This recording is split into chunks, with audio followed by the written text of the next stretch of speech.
pessoal, sejam muito bem-vindos a mais um programa da nossa rede MCE. Hoje a gente vai falar um pouco sobre gestão, mas não só sobre gestão. Nós vamos falar um pouco sobre a importância da gestão, o impacto da gestão na nossa assistência para os nossos pacientes, que é o que a gente trata como nosso cliente em primeiro lugar, que é o nosso paciente. Para falar um pouco sobre isso, eu estou aqui com 3 convidados especiais. Eu estou aqui com o Paulo Ronque, que é diretor de Planejamento, Governança e Inovação da MCE. O Paulo tem uma atuação muito transversal dentro da empresa, coordenando todos os nossos programas, os nossos projetos de gestão, os principais deles. A gente vai já falar um pouquinho mais sobre isso. Eu estou aqui com a Joinville, que é gerente da nossa qualidade assistencial, pessoal. A gente tem que ter qualidade na assistência àquele paciente que está dentro da nossa unidade. E a Joinville coordena também essa área para a gente lá com muita maestria, vai falar um pouco sobre alguns dos nossos programas também. Eu estou aqui com o Josafá também, Josafá que ele é gerente de certificação e ensino. A MCE é uma empresa que presta serviço de saúde e também de ensino. Então, uma área muito importante, está lá na nossa missão, na nossa visão.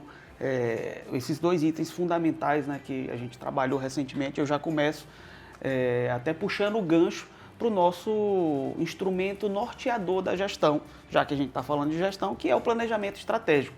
Nós fizemos um amplo diagnóstico da empresa, da MCE. Só para falar um pouquinho como pano de fundo, a gente está fazendo um programa de gestão porque a gente acredita que a gestão ela é uma impulsionadora, ela melhora ainda mais a prestação do nosso serviço. Então, o que a gente quer deixar na ponta para você que está nos assistindo, que você pode também tirar suas dúvidas aqui, interagir nas nossas redes com a gente, perguntar qualquer assunto. A ideia da gente no podcast da nossa rede MCE é sempre trazer um tema relevante de saúde.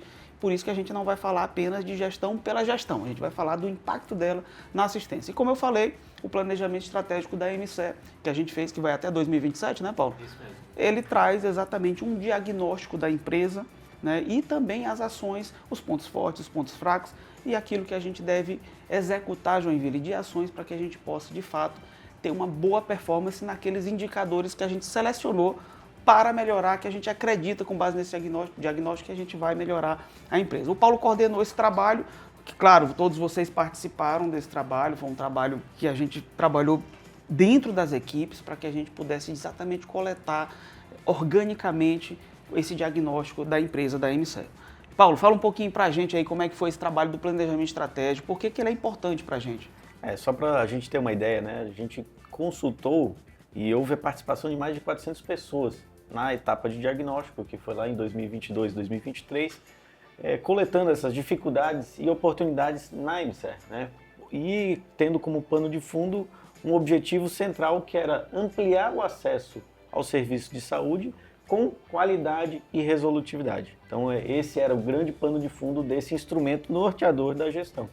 A partir daí, com esse diagnóstico com ampla participação, discutido amplamente por meio de oficinas, workshops, com todas as diretorias da MCE, a gente conseguiu identificar essas oportunidades, fraquezas, forças e ameaças, e aí partimos para uma definição de objetivos estratégicos com metas e indicadores específicos para a gente acompanhar se as ações que nós estamos executando vão resultar em impacto em acesso ao serviço e com qualidade ao mesmo tempo. E resolutividade, como você bem disse, né, Paulo? Exatamente. A gente vai falar essa importância do planejamento estratégico, dos instrumentos de gestão, e a gente vai pincelar aqui alguns dos principais programas que a gente está trabalhando, que já implementou, alguns que a gente está implementando, para que exatamente a gente possa impactar esses indicadores. Só para vocês terem uma ideia, dentro do planejamento estratégico, o nosso principal indicador é o indicador de produtividade. Como o Paulo falou, ampliar o acesso, a gente tem que ampliar a produtividade, Joinville. Assim, um trabalho fundamental, tem indicador relacionado à satisfação do nosso usuário, do nosso paciente, do acompanhante que está lá em uma das nossas unidades de saúde. Tem indicador voltado também para o SUS, para receitas do SUS, para que a gente possa ampliar o volume de recursos que o governo federal manda para o Maranhão, destina para o Maranhão. A gente tem feito um trabalho também intenso nesse sentido. Tem indicadores relacionados também ao licenciamento das nossas unidades, para que a gente deixe nossas unidades conformes e assim prestar um melhor serviço também. Porque qualidade não é simplesmente a qualidade assistencial, né, Joinville? A gente também tem que ter qualidade na infraestrutura, tem que ter qualidade em tudo aquilo que envolve o serviço de saúde. E a gente vai falar um pouco sobre esses programas. Eu comecei pelo planejamento estratégico porque realmente foi um instrumento que balizou tudo isso e a partir da definição de indicadores. A gente tem um indicador que é o da assistência, né? Da melhorar a assistência. A Joinville está aqui, sabe muito bem disso, o Josafá tem uma participação fundamental nesse indicador e vários programas que a gente estabeleceu, criou, desenvolveu, principalmente nas áreas de vocês, eles fazem referência exatamente, são fruto ou produto desse trabalho que a gente fez. A gente costuma dizer muito no popular que a gente não faz nada à toa, não. A gente estuda bem uma temática, um assunto, para que a gente possa propor a melhor solução mais técnica. É isso que o governador Carlos Brandão nos pede, para a gente fazer um trabalho técnico e resolutivo, né, com a ciência também por trás. É isso que a gente tem trabalhado. No âmbito desses programas, eu olhei o Josafá aqui e lembrei, a gente tem uma parceria com a HCOR, né, Josafá? No âmbito do PROAD SUS, que a gente está fazendo aí. Conta um pouquinho para a gente o que é essa parceria e qual a importância dela, Josafá. O PROAD SUS ele abre o edital para a gente inscrever as unidades com o intuito de guiar nossas unidades a partir de um hospital de referência, no caso o HCOR. Nesse caso, o objetivo nosso é estar melhorando nossa assistência para ofertar um cuidado ainda mais direcionado e de qualidade a esse nosso paciente. A gente tem vários projetos aí em atividade, o principal deles é o projeto de boas práticas em cardiologia, que hoje está em andamento nas nossas UPAs, onde a gente observa um resultado muito positivo na porta de entrada da nossa rede, né? Onde esse paciente ele dá a entrada, ele consegue ter o seu tratamento direcionado, ele consegue fazer um exame em tempo hábil, que é laudado por um médico lá do HCOR, que é um serviço que funciona 24 horas, e ele consegue ter um segmento de todo esse percurso que ele vai fazer de acordo com cada caso. Então esse tempo, ele é fundamental no sucesso desse caso, na condução desse processo, na qualidade do serviço que vai ser ofertado. O HCOR, que é o Hospital do Coração, uma das referências do Brasil, né? Eles capacitam também as nossas equipes, né, Josafá? Eles, além dessa vertente assistencial, eles têm uma vertente de ensino para a equipe. A equipe que está na classificação de risco, a equipe de medicação, o corpo clínico também está envolvido e eles são inseridos nessa capacitação. Então a gente tem um cronograma mensal de capacitação onde essa equipe ela é inserida para estar desenvolvendo habilidades e prestar uma assistência de maior qualidade que a gente consegue monitorar a partir de indicadores, onde a gente acompanha o tempo que o paciente deu entrada, que ele fez o exame, que ele foi encaminhado para o tratamento definitivo de cada caso, e a gente vê a evolução na equipe a partir dessas capacitações e a partir da entrada desses projetos, né, com esse hospital de referência que é o HCOR nas nossas unidades. Esse é um dos projetos, né? É boas práticas em cardiologia. Mas a gente também tem boas práticas no parto e no nascimento, né? Nós temos algumas unidades nossas que têm esse perfil obstétrico, né? Então a gente trabalhou também isso, você também coordenou um pouco desse trabalho, né? Esse projeto de boas práticas na atenção ao parto e nascimento nasceu na MCE, né? Um projeto nosso que a gente iniciou no Hospital Alarico Nunes Pacheco e no Regional de Santa Luzia do Paruá, para levar a esses profissionais as boas práticas de atenção ao parto e nascimento. Então, como você falou, são unidades de perfil obstétrico, onde a gente observa uma grande necessidade de fortalecer esse movimento e apoiar essa assistência a essa mãe, a esse bebê, a essa família que está ali sob o cuidado das nossas equipes.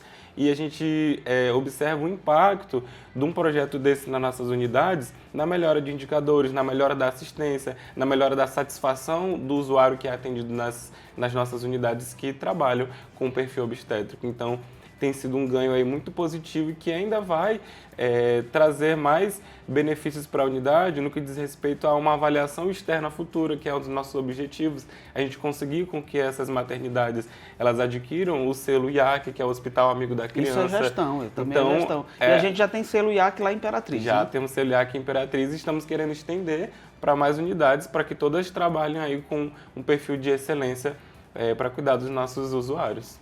E o mais legal disso é que tudo isso está lá no nosso planejamento estratégico, né? A gente tem um indicador de certificações previstos lá no nosso planejamento estratégico, e também temos um indicador de qualidade, né? E com base nisso, até a gente desenvolveu um sistema para controlar os indicadores de qualidade, né? O nosso SIC.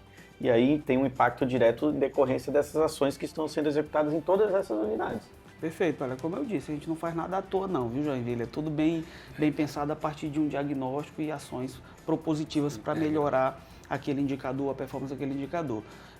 Tem um outro projeto interessante que é o projeto Te Acolhe, né, que a gente está trabalhando lá no centro de reabilitação, ali na Casa Teia também, que é envolver os pais daqueles pacientes assistidos, né, para que eles possam estender essa assistência também quando estiverem em casa, não é isso? Esse projeto a gente percebeu que durante o atendimento, né, dos pacientes com neurodiversidades, os familiares eles ficavam um tempo ocioso. Então, por que não incluir esses familiares que, querendo ou não, no domicílio, eles vão ser uma extensão da assistência que estava sendo prestada nessa unidade, para eles aprenderem, retirarem dúvidas e realmente se sentirem capazes de seguir com esse cuidado no domicílio. Então, esse projeto ele visa o acolhimento desse familiar, o entendimento das necessidades e, a partir daí, se programam ações de educação e saúde para esse familiar dentro daquele espaço, enquanto o paciente está fazendo o atendimento com as diversas especialidades. Então, a gente observa que esse familiar ele se sente mais preparado, se sente mais acolhido e, querendo ou não,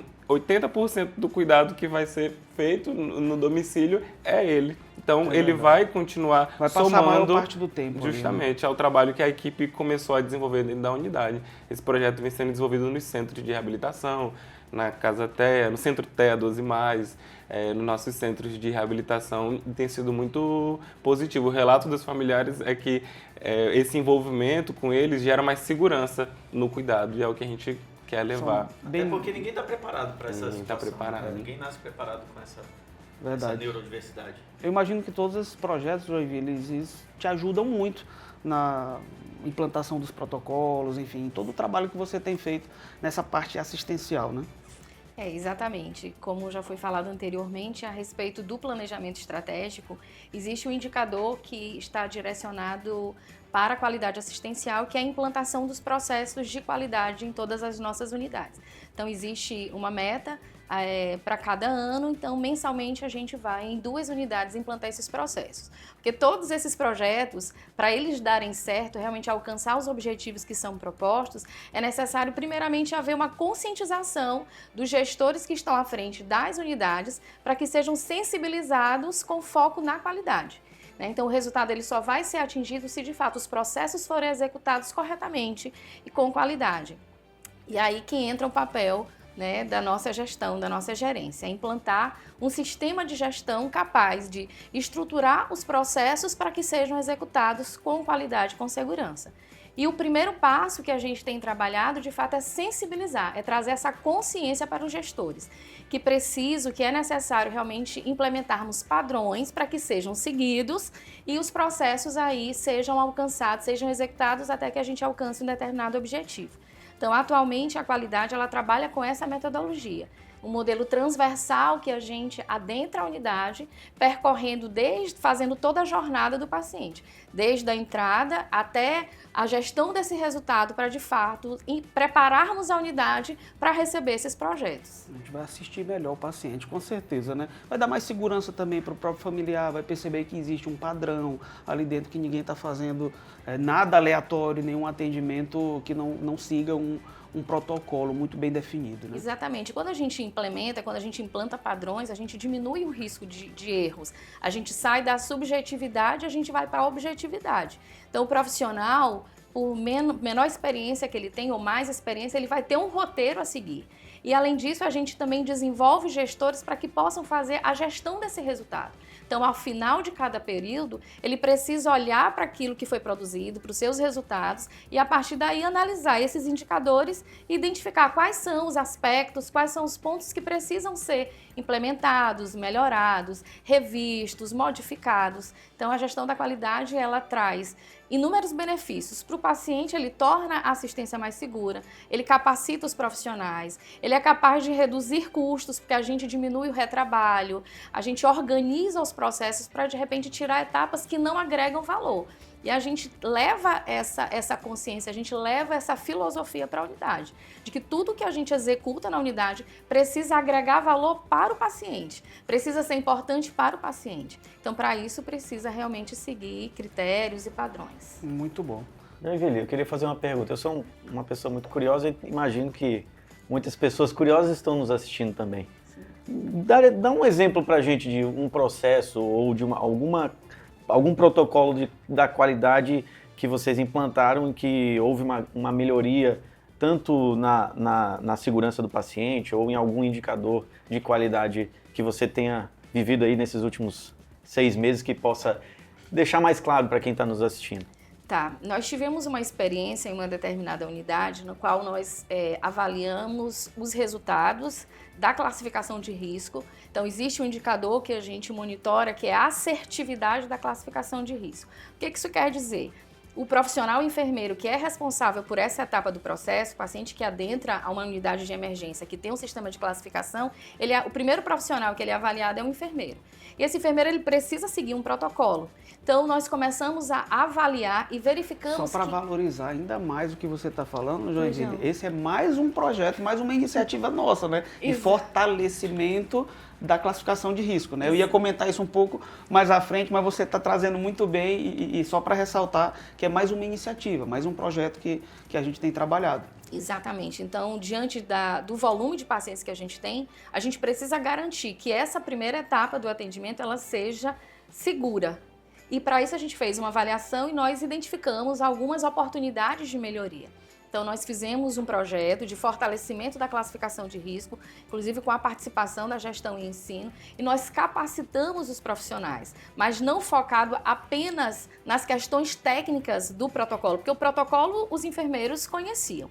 Nós precisávamos sensibilizar da importância da classificação de risco e por que ela deveria ser o mais assertiva possível. Porque a partir do momento que eu tenho uma classificação de risco segura, eu descongestiono melhor a porta de entrada, eu torno mais seguro esse intervalo de tempo entre o momento que o paciente adentra a unidade até o momento que ele é atendido pelo médico, eu consigo garantir que aquele tempo de espera ele vai ser mais seguro e o paciente tem menor risco de ter uma complicação. E fora isso, a gente consegue estatisticamente até evidenciar que a gente consegue evitar os óbitos evitáveis, porque o paciente adentra, ele é avaliado corretamente por um profissional, identifica-se rapidamente o nível de criticidade desse paciente e ele recebe atendimento dentro do tempo aquele que é estabelecido. E com isso a gente tem menor risco aí de o paciente evoluir negativamente. Então esse foi um projeto que a gente, avaliando a assertividade, a gente conseguiu a gente triplicou a assertividade da classificação de risco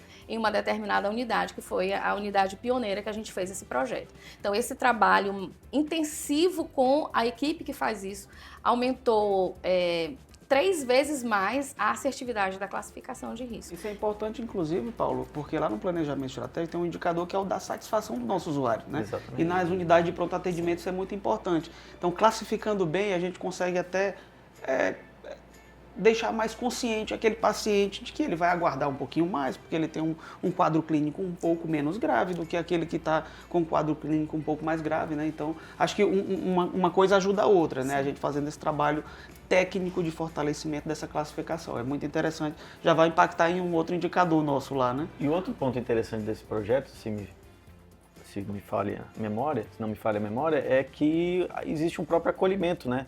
De uma elucidação daquelas informações de quanto tempo o paciente vai demorar diante daquela classificação, não é, Joinville? Isso. Então, os profissionais foram sensibilizados a entender que aquele tempo no qual ele precisa esclarecer isso para o paciente não é um tempo perdido, mas é um tempo em que ele esclarece, ele traz informação para o paciente de que aquele tempo que ele vai esperar é seguro diante do quadro clínico que ele apresenta. Ele pode ficar lá tranquilo na UPA, que você não vai ter nenhuma piora aqui, não vai ter nenhum problema mais grave até ser atendido, até ser assistido. E se tiver esse programa, ele vai ser estendido também para os outros profissionais não assistenciais, mas que fazem parte daquela unidade. Então, o projeto que a gente está, a próxima etapa é treinar o segurança, o maqueiro, a recepcionista, para que a gente treine o olhar dessas pessoas, para que eles consigam perceber, claro, que dentro da limitação de conhecimento, né, que não é um conhecimento técnico, mas que eles consigam treinar esse olhar para perceber algumas alterações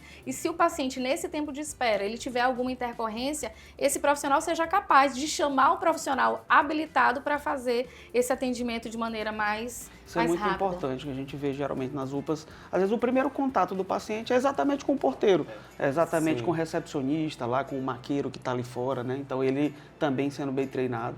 Isso é mais segurança para todos vocês que estão aí nos assistindo, para vocês ficarem mais tranquilos, sabendo que a gente segue padrões rigorosos de qualidade. Estamos aperfeiçoando ainda mais todos esses padrões, esses protocolos, para assistir melhor as pessoas, né? Agora, um tema importante que eu queria falar com vocês, que me veio agora à cabeça, eu tenho certeza que muita gente que está nos assistindo já utilizou, já fez uso de uma policlínica, né?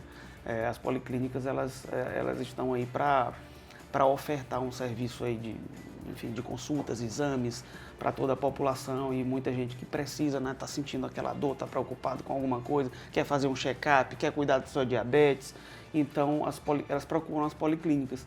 E a gente está com um projeto, assim, é a menina dos olhos nosso agora, que a gente está desenvolvendo, implantando já, que é o projeto de ampliação de acesso do usuário dentro das policlínicas, né? A gente vai tentar otimizar ainda mais esse acesso. O Paulo trabalhou isso transversalmente com toda a equipe, né, Paulo? Comentar um pouquinho para a gente como é que está funcionando isso, como é que está esse projeto, que assim, para mim, por isso que eu falei que é a mina dos olhos, que a gente vai impactar no indicador que é o número 1 lá do planejamento estratégico, que é o indicador de produtividade. A gente ampliando esse acesso e, claro, tem todo um trabalho técnico por trás, também de diagnóstico. Diagnóstico, exatamente. O projeto dessa policlínica, né, é um projeto piloto que a gente construiu a várias mãos, né, praticamente é um trabalho transversal com todas as diretorias da MCE trabalhando nesse projeto, e o maior objetivo é fazer com que a gente amplie a nossa capacidade de atendimento da população, seja por meio de um número maior de consultas, um número maior de exames e também de pequenos procedimentos que são realizados nessas unidades. E o objetivo nessa unidade específica é que a gente consiga desenhar um projeto que ele seja escalável, ou seja, que a gente consiga replicar em todas as policlínicas que nós temos. Então, é um trabalho que está sendo minucioso, de diagnóstico e de, vamos dizer assim, uma palavra meio difícil, né? Um faseamento, ou seja, elaborar em fases para que a gente possa, numa outra unidade, replicar esse modelo de gestão para que a gente consiga ampliar cada vez mais esse serviço. Só para você ter uma ideia, a expectativa é que com esse projeto a gente amplie cerca de 20% a 30% o acesso da população nessas unidades. Então, imagina quantas consultas a mais, quantos exames e quantos pequenos procedimentos nós vamos ampliar com esse projeto. E tendo pano de fundo sempre que todo esse projeto está sendo acompanhado, inclusive, pela equipe da qualidade. Então, não adianta a gente só pensar em ampliar o acesso e, de repente, a gente ter uma piora nos indicadores de qualidade. Então, a qualidade está olhando todos os processos, todos os protocolos daquela unidade para garantir a segurança do paciente e que realmente o paciente saia de lá com um diagnóstico fechado para que, eventualmente, faça uma cirurgia depois ou faça um tratamento por meio de medicamento para que ele tenha uma qualidade de vida melhor. Ou seja, a gente resolva o problema daquele nosso usuário. Esse é o mais importante, né? Que assim, as policlínicas, elas são essenciais, fundamentais, né? Muita gente precisa exatamente desse tipo de serviço. E como você falou, é um trabalho integrado, né? Vocês estão participando, vocês estão se envolvendo nesse trabalho, Joinville.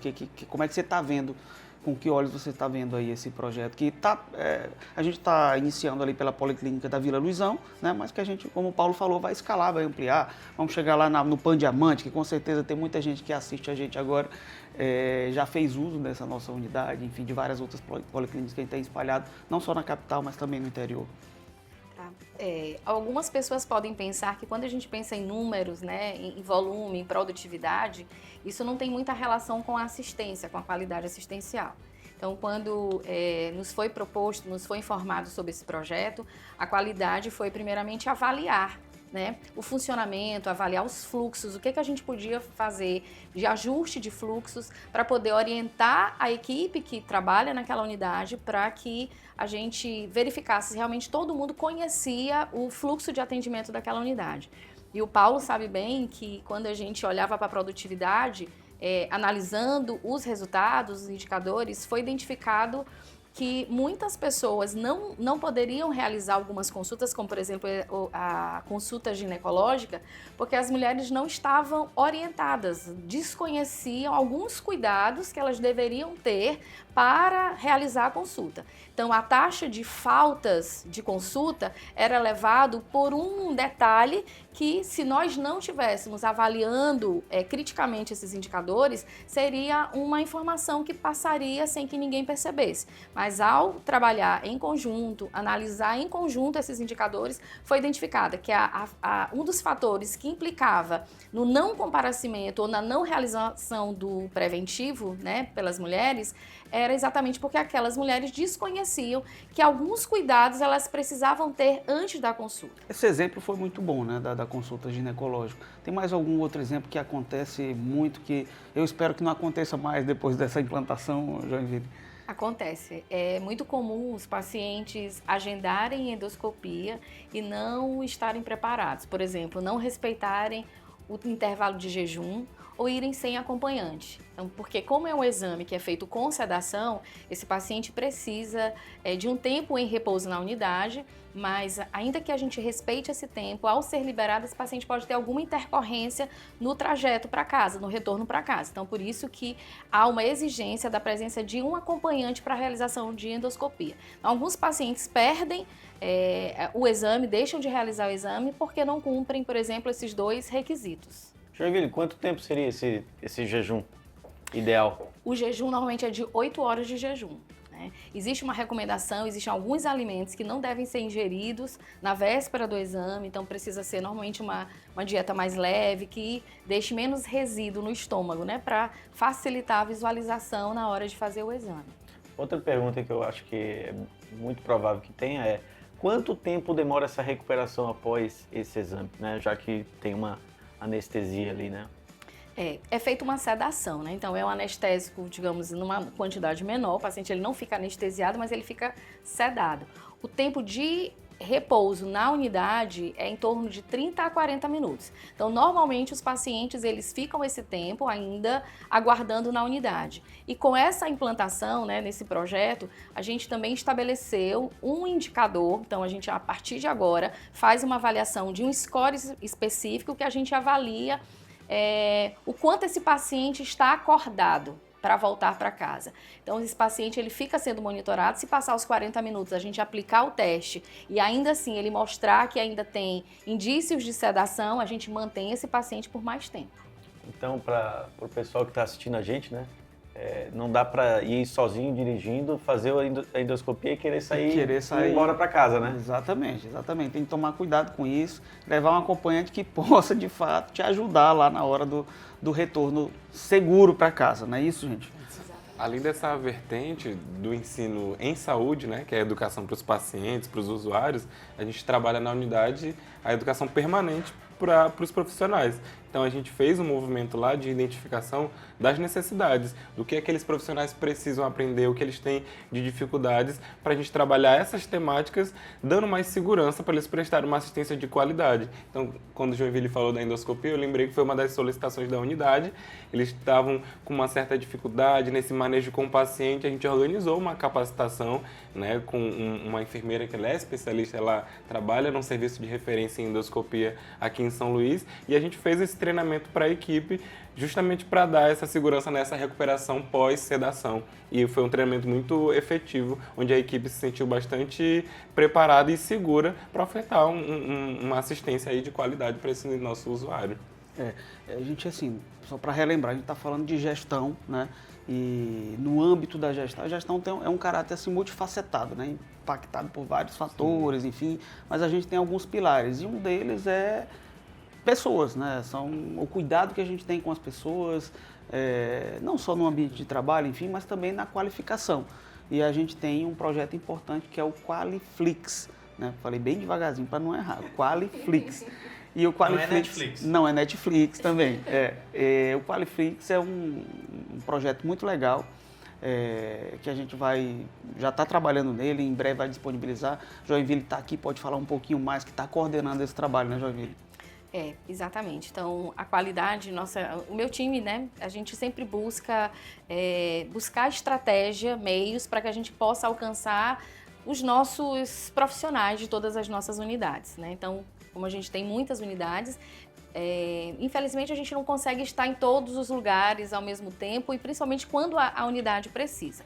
Então, a partir dessa demanda e também pelo que a gente acompanha nas unidades e recebendo também a demanda que vem lá do ensino, nós elegemos os principais treinamentos que são mais solicitados pelas unidades, aqueles que eles têm maior dúvida ou aqueles que a gente identifica maior incidência de eventos adversos, que são falhas assistenciais. Então, a partir dessa análise, nós estabelecemos alguns treinamentos-chave para que a gente possa hospedar em uma plataforma e os profissionais, mesmo que distante daqui, em Timon, Imperatriz, esses profissionais eles tenham acesso a esse treinamento. Então nós já começamos, gravamos 4 cursos e esses cursos eles foram feitos a partir de protocolos institucionais, protocolos que nós já temos estabelecido nas unidades, mas que por algum motivo esses profissionais que estão lá na ponta, na assistência, eles não se sentiam devidamente seguros e sempre solicitavam. E na impossibilidade de estar presente, nós consideramos a possibilidade de usar a tecnologia para fazer com que essa informação chegue até essas pessoas. Então, mesmo o treinamento que a gente faz presencial, quando a gente está implantando nas unidades em alguma ação, nós gravamos para que todos os nossos colaboradores tenham acesso. Muito legal esse programa. Como é importante isso, né? Para quem não sabe, né? Temos unidades que a distância levam 16 horas para a gente chegar lá, Marcelo. Então, se a gente não usar a tecnologia a nosso favor para ampliar a nossa capacidade de chegar lá, no nosso enfermeiro, no nosso técnico, no nosso assistente, em toda a equipe multiprofissional, com essas capacitações, eu tenho certeza, à distância, a gente vai conseguir ampliar a nossa capacidade de gerar qualidade na unidade e resolver o problema dos nossos usuários. Muito bom, bem lembrado, Paulo. Essa capilaridade que nós temos na MCE, a unidade que tem aqui, tem uma agência transfusional lá em Alto Parnaíba, tem um hospital lá em Carutapera, então o Maranhão é um estado imenso, né? Bem extenso, e a gente disponibilizar um conteúdo, né, na plataforma para que o nosso colaborador possa lá tirar uma dúvida rapidamente, é realmente algo bem importante. A gente falava sobre a implantação do sistema de qualidade, né, Joinville? E eu lembrei de algo bem importante também, que é um projeto no âmbito dessa implantação, que é do selo de qualidade, né, que a gente está implantando nas unidades, para aquelas unidades que de fato conseguem implantar os protocolos e mantê-los, né? Exatamente. Então, a gente sentiu a necessidade de, após a nossa implantação, termos a garantia de que esses processos eles seriam continuados pela equipe que atua na unidade. Então, estabelecemos alguns critérios a partir dessa implantação, mas o que é importante, doutor Marcelo, que nós não consideramos apenas os processos que são implantados pela qualidade. Então, a gente fez nessa avaliação de quais critérios essa unidade precisaria atender, envolvendo também, por exemplo, a satisfação do cliente. Eles podem seguir todos os protocolos, mas se eu não tiver o nosso usuário satisfeito, eu não posso dar um selo de qualidade para aquela unidade. Além disso, a gente incluiu também, por exemplo, a produtividade. Ele tem que bater a meta da produtividade para que ele possa ser considerado uma unidade que merece um selo, que merece um reconhecimento de qualidade. Então, a gente estabelecemos critérios, ele vai ser executado por fases. Então, primeiramente, a gente implanta os processos, treina a equipe, agenda retornos, então a gente tem um período e após um ano, se aquela unidade ela tiver a manutenção, a adesão a esses processos de qualidade, a produtividade por um determinado período, não é só por um mês, a gente avalia, então você tem que manter esse nível de qualidade, porque muitas vezes atingir uma meta, atingir um indicador é relativamente fácil, mas ter uma constância daquele resultado é que talvez seja o nosso maior desafio. Então, com o objetivo de provar provocar isso, de sensibilizar os gestores para isso, a gente estabeleceu que ele precisa ter, no mínimo, 65% de adesão a tudo que foi implantado, ainda bater meta de satisfação, meta de produtividade. A partir de 65% ele ganha um determinado selo. E se ele conseguir atingir de 85% ou mais, ele recebe aí um selo de qualidade que tenha um nível máximo, que é o nível ouro. Ou seja, é um reconhecimento para aqueles que conseguem fazer uma gestão, manter a gestão sempre bem atualizada, com os melhores protocolos e batendo também as metas, que é importante, né? A gente falou tanto em acesso, em produtividade, também tem as metas de produtividade que a gente está atrelando à conquista também do selo. Então, um reconhecimento que a gente está premiando, reconhecendo aqueles diretores, aquelas unidades que conseguem, de fato, manter esses protocolos e o atingimento das metas. Por falar nisso, em gestão, eu me lembrei agora, Paulo, também, que para poder acompanhar tudo isso, todas essas iniciativas que a gente tem feito, a gente criou uma série de plataformas, de dashboards, de visualização desses indicadores para a gente tomar uma decisão mais célere, mais rápida, né? Como você falou lá no início, né? A gente comentou aqui que a MCE também ela tem que ser resolutiva. Para ser resolutivo também tem que ser célere, rápido, mas seguro, uma decisão segura que de fato atenda e responda àquela dificuldade. E a gente criou uma série de plataformas para poder monitorar isso. Hoje a gente consegue monitorar os leitos em tempo real, aqueles que estão ocupados, aqueles que não estão ocupados, leito que está bloqueado, qual o motivo, enfim, para a gente poder agir, atuar. Tem também o da qualidade, né, Joinville, que a gente também criou, estabeleceu para que a gente pudesse acompanhar esses indicadores assistenciais. Exatamente. Então, a diretoria de planejamento, junto com a sua equipe, criou, né, essa plataforma, o SIC, que é o controle interno de indicadores qualitativos, que inicialmente a gerência de gestão ela implantou nas unidades e a partir de agora a qualidade vai gerenciar esses resultados. Porque essa é uma fala muito presente na gestão da qualidade. Aquilo que eu não gerencio, aquilo que eu não meço, eu não consigo melhorar. Então a gente precisa de fato analisar esses números, né, esses indicadores e a partir daí tomar decisões que sejam pautadas nas melhores práticas, nos protocolos, mas acima de tudo conscientizando as pessoas sobre a importância das mudanças de repente que forem implementadas. Então, a partir de outubro, a gente está fazendo uma passagem de bastão muito segura entre as gerências, para que a equipe que hoje realiza passe para a equipe da qualidade, que há o entendimento de que esses indicadores devem ser monitorados e gerenciados pela gestão da qualidade.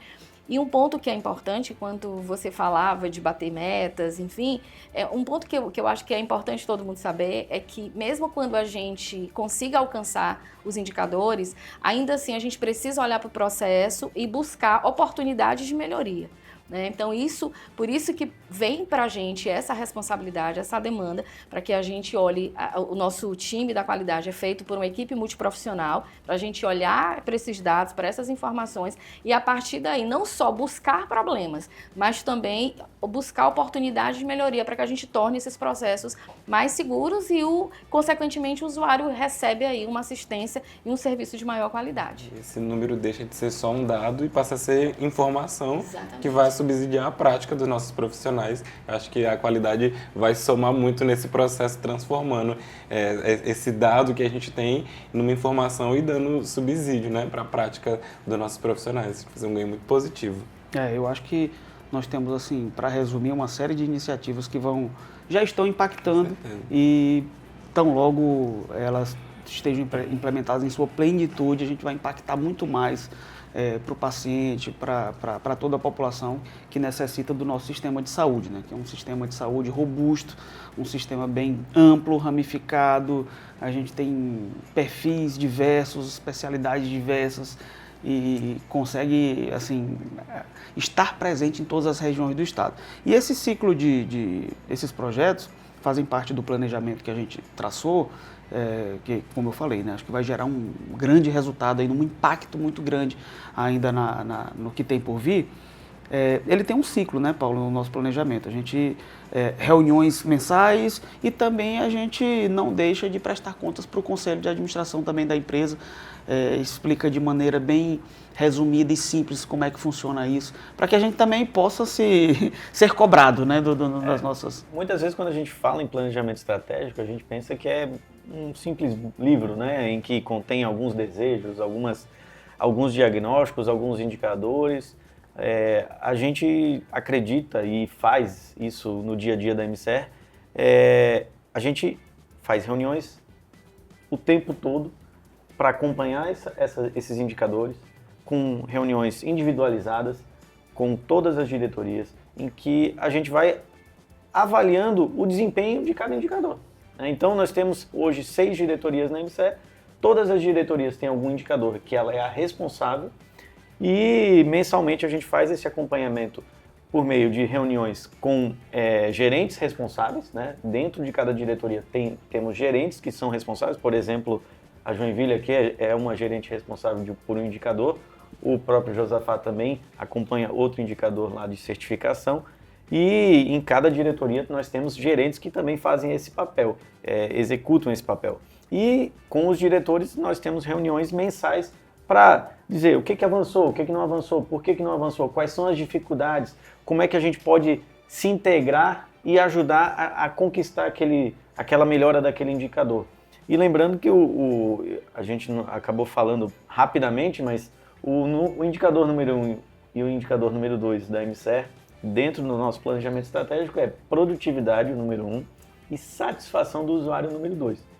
Então, a nossa preocupação desde sempre é ampliar o acesso com qualidade, né? Garantir que o nosso usuário saia da nossa unidade com o problema dele resolvido, né? Isso a gente acredita que vai gerar satisfação. Então, não é à toa que é o indicador número 1 e número 2, que a gente acompanha mensalmente com todas as equipes. Perfeito, Paulo. Eu acho assim que o que é legal é que a gente está criando uma cultura já dentro da empresa que está se disseminando, né? Chegando para todo mundo, todos os nossos colaboradores, por ser uma empresa muito grande, tem muita gente envolvida, mais de 17 mil colaboradores envolvidos nessa missão nobre de assistir a população.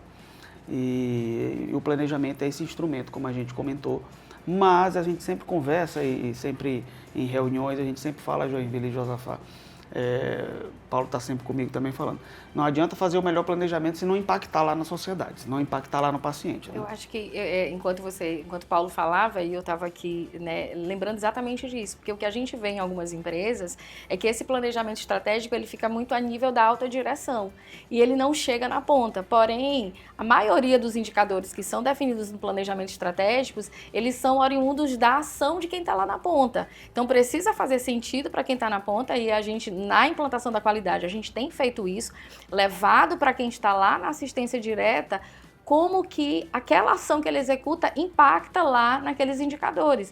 Como o Paulo falou, né, tem reuniões periódicas, semanais, e enquanto gerentes a gente precisa também justificar por que eu não alcancei aquela meta, o que foi que aconteceu, se eu consegui, o que foi que eu fiz para conseguir alcançar aquela meta, e cada um de nós, dentro do seu papel, vai desdobrando essas informações em uma linguagem que seja acessível para todas as pessoas, para que eles entendam qual é o meu papel dentro do planejamento estratégico, o que eu, enquanto gerente, o que meu especialista de qualidade, como é que ele contribui para que a MCE consiga aí alcançar os seus objetivos. Então faz muito sentido, diferente do que às vezes a gente vê em outras instituições, que o planejamento estratégico, as pessoas, a grande maioria das pessoas até desconhece, né? Onde é que está totalmente desconectado, e aí fica realmente parecendo só aquela coisa de quadro de parede. E o que a gente vê na MCE, acredito que o Josafá concorda comigo, é isso. É que, de fato, aquele planejamento, ele é desdobrado para todo mundo, e isso dá para a gente, enquanto colaboradores, enquanto gerentes, uma direção, né? Para onde a gente precisa, de fato, caminhar para alcançar os objetivos. Cria um sentimento de pertencimento ao processo. Acredito que quando a gente tem várias gerências, várias diretorias, mas que o entendimento de que o nosso objetivo é o mesmo lá na ponta, de prestar uma assistência de qualidade, de impactar no nosso usuário, essa gestão passa a ser integrada e eu me sinto parte do todo, me sinto parte do processo, e a gente vai, né, fazer tudo que está ao nosso alcance para que esse resultado se estenda e chegue lá no nosso objetivo comum. É isso aí. A gente tem que valorizar cada vez mais o conhecimento, valorizar mais o planejamento, valorizar o estudo, que é assim que a gente vai prestar um serviço melhor. E essa foi a nossa temática aqui, o pano de fundo, de trabalhar um pouco a gestão e os seus diversos programas e iniciativas para apoiar a performance desses indicadores que a gente comentou aqui e assim prestar o melhor serviço. Queria agradecer pela participação de todos vocês, trouxeram muitas contribuições, muita coisa legal, a gente poderia passar um tempão aqui falando sobre isso, sobre cada um desses indicadores, sobre cada um desses temas. Josafá quer voltar já no próximo programa, né? Já gostou? É muito legal, né? E é legal quando a gente tem conteúdo para poder mostrar, que de fato significa que a gente trabalhou e que a gente está trabalhando incansavelmente para prestar uma saúde cada vez melhor. Obrigado, Paulo, obrigado, Joinville, obrigado, Josafá. Obrigado, gente. Foi muito bom aqui. Para mim, foi muito proveitoso. Espero que a gente tenha contribuído em elucidar ou facilitar essas informações para todos os nossos, para todas as pessoas que estão nos assistindo, né? Eu acho que é fundamental traduzir, né, como é que o SUS atende a população, no nosso caso, a população maranhense. Obrigado pelo convite, né? Estar aqui hoje trazendo a participação do nosso setor, dos bastidores do SUS, né? Como o Paulo trouxe, tem muita coisa por trás de uma assistência que é prestada, tem muito planejamento, tem muita qualidade, muita capacitação, muita ação educativa. Eu acho que esse é o caminho certo na busca do nosso objetivo comum. É isso aí, obrigado e parabéns, né, pelo trabalho que vocês estão fazendo lá, que eu estendo também aqui para Joinville. Eu costumo dizer, quando a gente está fazendo as implantações, de que executar processos de qualidade, ele depende muito mais da atitude e do comportamento das pessoas do que qualquer outra coisa. Então, enquanto qualidade, o que a gente tem buscado é realmente aplicar as melhores práticas, aquelas que muitas vezes são executadas em hospitais da iniciativa privada e que, por vezes, culturalmente as pessoas acham que no SUS a gente não consegue executar. Então, é importante a gente dizer para o nosso usuário que hoje as melhores práticas que são executadas em hospitais como o HCO está sendo oferecido nos nossos serviços. Então, é importante dizer que a gente, de fato, tem buscado implementar uma saúde diferenciada, uma assistência diferenciada e um modelo de assistência cada vez mais seguro. Então, isso eu acho que é extremamente relevante e é um motivo de orgulho para a gente. Eu acho que faz querer, com que a gente queira todo dia fazer melhor e contribuir mais. Então, assim, muito obrigada por essa oportunidade. Muito bom.